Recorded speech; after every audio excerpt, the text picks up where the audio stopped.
The GB News presenter suggested radical Islam now has free reign on the streets of London because the police are too scared to act. Nigel Farage has blasted the Met Police for their response to a pro-Palestinian protester shouting, "Jihad," on the streets of London at the weekend. The GB News presenter slammed the police for their claim there was no chaos during the protest, and flagged video footage showing them helping down a protester who had climbed scaffolding in Westminster, only to hand him back his Palestinian flag after reaching street level. Mr. Farage sarcastically commented, "Well done the boys in blue, absolutely marvelous." He informed viewers the scenes had been worse than the Palestinian flag, because we actually see protesters with a black flag.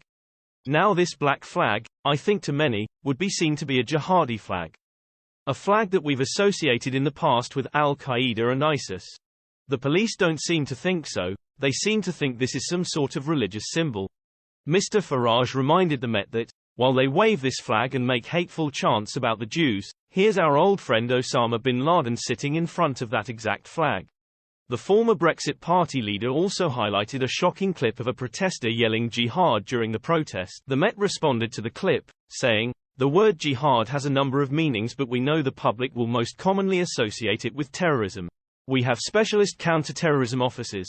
They have assessed this video, and have not identified any offences arising from the specific clip." Mr. Farage said the police response was not satisfactory. He also flagged that the video was filmed at a protest organised by Hezb-ut Tahrir, a group that is banned in most other European countries. The star presenter asked whether the police have just turned a blind eye, and suggested radical Islam now has free reign on the streets of London because we're just too scared of them and there are just too many of them. However, he conceded the police were in a devil of a position, and the policing of certain protest chants can be difficult to judge.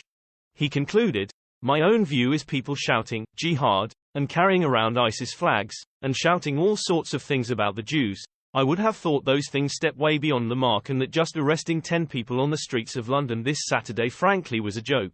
Sir Mark Lyle Grant, former National Security Advisor to the PM, defended the Met's chief Sir Mark Rowley, but said he believes Hezb-ut Tahrir should be a prescribed group. Earlier today, Met Police Chief Mark Rowley responded to the criticism saying that officers have to follow the lines of the law but could not police taste and decency, following the row over the chant. Speaking to reporters after the meeting, Sir Mark said police could only enforce the law and not taste and decency. He said, "We are absolutely ruthless in tackling anybody who puts their foot over the legal line.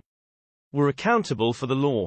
We can't enforce taste or decency, but we can enforce the law." The conversation finished really around the line of the law. It's our job to enforce to that line. It's Parliament's job to draw that line. And the thought that maybe events at the moment, maybe some of the lines aren't quite in the right